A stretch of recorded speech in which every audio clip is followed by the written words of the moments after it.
अस्सलाम वालेकुम बच्चों।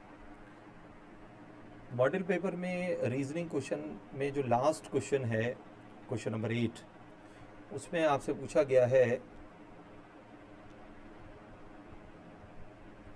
Reptiles are birds, reptile and birds are vertebrates, दोनों वर्टिब्रेट्स हैं। जो बच्चे जानते हैं कि वर्टिब्रेट्स क्या होते हैं, यकीनन आप सब लोगों को मालूम है। वर्टिब्रेट वो एनिमल्स होते हैं जिनमें बैकबोन मौजूद होती है। तो कहा जा रहा है कि रेप्टाइल और बर्ड्स दोनों ही वर्टिब्रेट्स हैं, दोनों ही बैकबोन रखने वाले एनिमल्स हैं। Why do birds can fly, सवाल ये पूछा गया है कि बर्ड्स फ्लाई कर सकते हैं while reptile can not fly. ठीक है, रेप्टाइल फ्लाई नहीं कर सकते। अच्छा, मैं थोड़ा सा इसका बैकग्राउंड अगर हम देखें तो कुछ बातें आपके जहन में होनी चाहिए एवोल्यूशन पॉइंट ऑफ व्यू से। कि देखिए, वर्टिब्रेट्स में जो एनिमल सबसे पहले दुनिया में डेवलप हुए हैं वो एनिमल थे फिशेस। ठीक है, ये मछलियाँ, ये पहले वर्टिब्रेट्स हैं, फिशेस। अच्छा, फिशेस जब एवॉल्व हुई, मतलब इनमें एवोल्यूशन हुआ, तो इनसे प्रोड्यूस हुए एम्फीबियंस, इनसे बने एम्फीबियंस। ठीक है, यानी जो फ्रॉग टाइप के एनिमल जो पानी और खुश्की दोनों जगहों पे सरवाइव कर लेते हैं। फिशेस तो एक्वाटिक एनिमल हैं, ये दोनों जगहों पर सरवाइव कर लेते हैं। अच्छा, एम्फीबियन जब एवॉल्व हुए तो इनसे डेवलप हुए, इनसे फॉर्म हुए रेप्टाइल्स। यानी ये एवोल्यूशन का पैटर्न बता रहा हूँ मैं आपको, वर्टिब्रेट्स का एवोल्यूशन किस तरह से हुआ है। अच्छा, अब रेप्टाइल बन गए। रेप्टाइल में हुआ पैरेलल एवोल्यूशन। पैरेलल एवोल्यूशन का मतलब है दो तरह के एनिमल्स की फॉर्मेशन हुई। ठीक है, कुछ रेप्टाइल ऐसे थे जिनसे डेवलप हुए बर्ड्स, और कुछ रेप्टाइल ऐसे थे जिनसे डेवलप हुए मैमल्स। ठीक है, ये एवोल्यूशन है। इसका मतलब हम ये मज़ीद हमारे सामने एक और ये चीज़ आ गई कि भाई जो रेप्टाइल्स हैं उनमें और बर्ड्स में एक और एफिलिएशन ये मौजूद है कि जो बर्ड्स हैं उनके जो एंसेस्टर्स हैं वो रेप्टाइल ही हैं। एंसेस्टर्स मतलब आबा अजदाद, इनके जो एंसेस्टर्स हैं बर्ड्स के वो रेप्टाइल हैं। और बर्ड्स के लिए दो तीन अल्फाज इस्तेमाल किए जाते हैं। जैसे एक लफ्ज़ इस्तेमाल किया जाता है, इनको कहा जाता है ग्लोरीफाइड रेप्टाइल्स। एक तो उनको ग्लोरीफाइड रेप्टाइल्स भी कहा जाता है, और एक और नाम इनको दिया जाता है फेदर्ड, परिंदों के जिस्म पर फेदर्स होते हैं ना, तो इसलिए इससे निकला feathered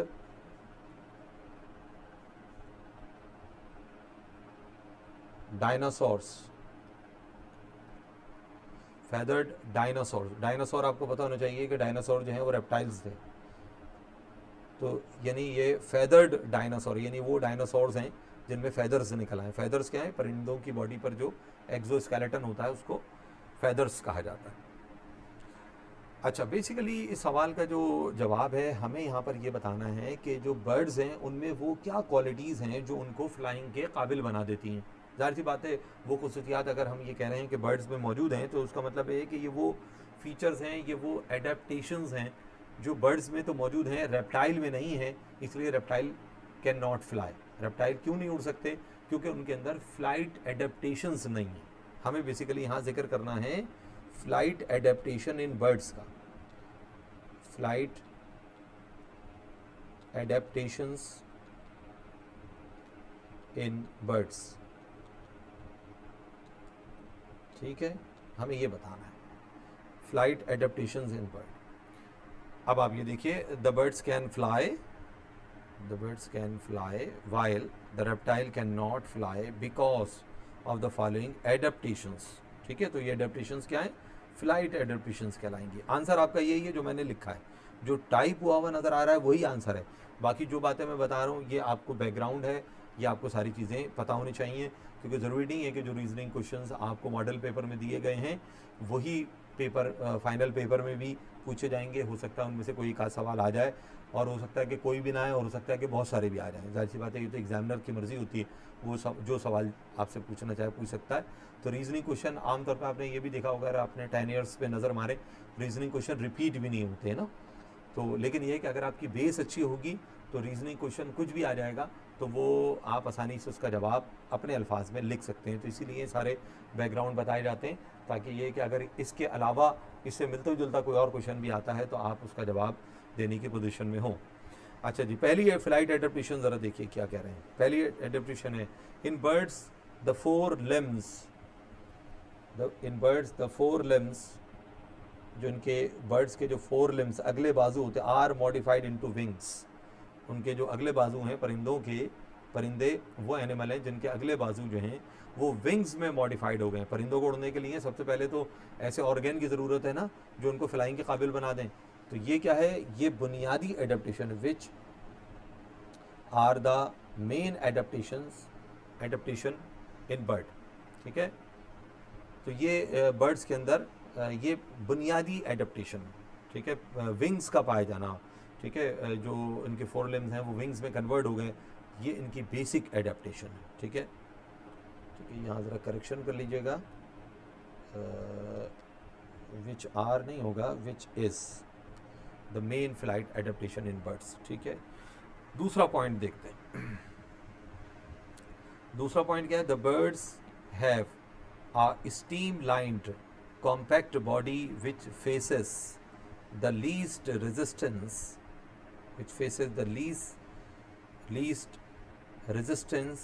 of air during flying। जब परिंदा उड़ता है तो उसको हवा की कम से कम रेजिस्टेंस का सामना करना पड़ता है, क्योंकि उसकी बॉडी की शेप ऐसी है। कैसी बॉडी है, स्टीम लाइंड, यानी लंबा जिस्म है, ठीक है, आगे से भी पॉइंटेड है, पीछे से भी पॉइंटेड है। जब परिंदा उड़ता है तो अपने पैरों को पीछे कर लेता है, तो इससे क्या होता है, पीछे वाली साइड भी पॉइंटेड हो जाती है, आगे बीक चोंच की वजह से पॉइंटेड बॉडी होती है, और पूरी बॉडी बैलेंस्ड होती है। वो जो सेंटर में अगर आप सीधी लाइन खींचेंगे चोंच और टांगों को मिला के, तो दोनों साइड पर बॉडी का जो फैलाव है वो बिल्कुल इक्वल होता है, तो डिसबैलेंस्ड बॉडी नहीं है। और आप देखें परिंदों को देख कर ही जो है वो एरोप्लेन को भी डिज़ाइन किया गया। तो ये वो शेप है, फ्लाइंग के दौरान इसको कम से कम हवा की मुज़ाहमत का या रेजिस्टेंस का सामना करना पड़ता है। अच्छा, नेक्स्ट पॉइंट देखिए, तीसरा point, they have a powerful. जब एनिमल फ्लाई करेगा तो उसकी बॉडी की एनर्जी डिमांड, उसकी एनर्जी की जो बॉडी की रिक्वायरमेंट है वो बहुत ज़्यादा बढ़ जाती है। ठीक है, they have a powerful heart, इनका हार्ट बहुत पावरफुल होता है। इन्हें एक्स्ट्रा ऑर्डिनरी रेस्पिरेटरी सिस्टम, तमाम एनिमल्स में, जुमले को ध्यान में रखिएगा, सबसे बेहतरीन रेस्पिरेटरी सिस्टम बर्ड्स के अंदर पाया जाता है। यानी मैमल्स दुनिया के सबसे डेवलप्ड एनिमल ज़रूर हैं, ये सबसे डेवलप्ड एनिमल हैं, लेकिन रेस्पिरेटरी सिस्टम जो है वो सबसे बेहतरीन जो रेस्पिरेटरी सिस्टम है वो आपको मिलेगा बर्ड्स के अंदर। ठीक है, इस पर किसी और टॉपिक के हवाले से कभी बात कर लेंगे। अच्छा, तो इनका हार्ट, उसकी पंपिंग एबिलिटी बहुत ज़्यादा पावरफुल होती है, रेस्पिरेटरी सिस्टम बहुत बेहतरीन होता है, जिसकी वजह से आप देखिए ना, ऑक्सीजन इनटेक करना, फिर ब्लड सर्कुलेशन तेज़ी से जो है उस ऑक्सीजन को टिश्यूज़ में सप्लाई करती है, ताकि सेलुलर रेस्पिरेशन का अमल रैपिडली हो सके और एनर्जी की डिमांड को पूरा किया जा सके, which fulfils the energy requirement of animals. ठीक है, चौथा point, the body heat is ventilated. जब एनिमल फ्लाई करेगा इतनी सारी एनर्जी बनेगी तो वो एनर्जी हीट एनर्जी की फॉर्म में होती है, तो ये बॉडी को नुकसान भी पहुंचा सकती है, तो उसके वेंटिलेशन का भी कोई इंतज़ाम होना चाहिए। तो बर्ड्स के जो रेस्पिरेटरी ऑर्गन जिनको लंग्स कहा जाता है, मैं अगर उसको थोड़ा सा रफली बना दूं तो देखिए, ये ट्रैकिया और ये लंग्स, इन लंग्स के साथ 7 से 8 की तादाद में, 7 to 8 छोटी छोटी सैक लाइक स्ट्रक्चर्स होते हैं, इनको एयर सैक कहा जाता है। जो मैं रेड कलर में बना रहा हूँ इस वक्त, ये सब एयर सैक है। मैंने 7 बनाए हैं, ठीक है, सॉरी मैंने 8 बनाए हैं एयर सैक, ठीक है, 7 से 8 की तादाद इनकी हो सकती है। ठीक है, तो ये आप देखें नज़र आ रहे हैं, ये 1 2 3 4, इस तरह से यहाँ पर भी 1 2 3 4, ये 7 to 8, ये सब एयर सैक कहलाते हैं। तो ये एयर सैक की मदद से एक तो इनका रेस्पिरेटरी सिस्टम बहुत एक्स्ट्राऑर्डिनरी, इसकी एफिशिएंसी बढ़ जाती है, दूसरा ये हीट को वेंटिलेट भी करता है, बॉडी से हीट को निकालने का भी इंतजाम करते हैं ये एयर सैक। तो ये एक इनका बेनिफिट होता है एयर सैक का। फिर उसके बाद देखिए the birds have a light weight body due to the following reasons. परिंदों का जो जिस्म है, जितना उनका साइज़ होता है उस हिसाब से उनका जो वेट होता है बॉडी का वो बहुत कम होता है, क्योंकि जाहिर सी बात है उड़ने के लिए अगर भारी जिस्म वाला एनिमल है वो फ्लाइंग बहुत उसके लिए मुश्किल है, ठीक है। लेकिन जितना लाइट वेट एनिमल होगा तो याद रखिएगा कि उसके लिए जो फ्लाइंग जो है वो आसान हो जाएगी। तो परिंदों का जो बॉडी वेट रिड्यूस होता है रेप्टाइल के मुकाबले में, क्योंकि सवाल में खासतौर पर रेप्टाइल का भी जिक्र किया गया था, तो उसकी क्या रीजंस हैं देखिए। Number 1 presence of pneumatic bones. इनकी जो हड्डियाँ न्यूमैटिक बोन्स कहलाती हैं। न्यूमैटिक बोन्स के माने क्या है, हॉलो खोखली हड्डियाँ होती हैं एंड एयर फिल्ड, इनमें हवा भरी हुई होती है। तो ये इनका वज़न बहुत कम होता है, मजबूत बहुत होती है लेकिन वज़न बहुत कम होता है। एब्सेंस, अब देखिए कई चीज़ें ऐसी हैं जो बाकी तमाम वर्टिब्रेट्स में आपको मिलेंगी लेकिन बर्ड्स में नहीं होंगी। बर्ड्स के अंदर टीथ नहीं होते, उनकी जो बीक होती है उसमें दांत नहीं होते, टेल वर्टिब्री नहीं होती है, दुम बनाने वाली हड्डियाँ नहीं पाई जाती। हमारी बॉडी में है, ठीक है, वेस्टिजियल फॉर्म में है, ठीक है, जिसको कॉक्सिक्स बोन कहा जाता है, ठीक है, लेकिन इनकी बॉडी में वो कॉक्सिक्स बोन भी नहीं मिलती। टेल वर्टिब्री, दुम बनाने वाली हड्डियाँ, न दुम होती है किसी परिंदे में, न दुम बनाने वाली हड्डियाँ पाई जाती हैं। यूरिनरी ब्लैडर नहीं होता, ठीक है ना। तो यूरिनरी ब्लैडर की मौजूदगी की वजह से यूरिनरी ब्लैडर का अपना वेट और वो जो यूरिन को कलेक्ट करेगा उसका भी वेट उसके अंदर जो है शामिल हो जाएगा। तो इसलिए यूरिनरी ब्लैडर यानी जितना यूरिन बनता है वो रैपिडली बॉडी से रिलीज हो जाता है, स्टोर नहीं होता इनकी बॉडी में यूरिन।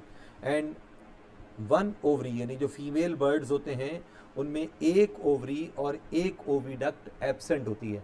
यानी इसका मतलब ये हुआ कि बर्ड्स की बॉडी में एक ही ओवरी और एक ही ओविडक्ट पाई जाती है, ठीक है। यानी वैसे तमाम वर्टिब्रेट में ओवरी और ओविडक्ट का पेयर होता है, इनकी बॉडी में पेयर नहीं होता। सिंगल ओवरी होती है, सिंगल ओविडक्ट होती है, एक ओवरी और एक ओविडक्ट नहीं होती ताकि बॉडी वेट को कम किया जा सके।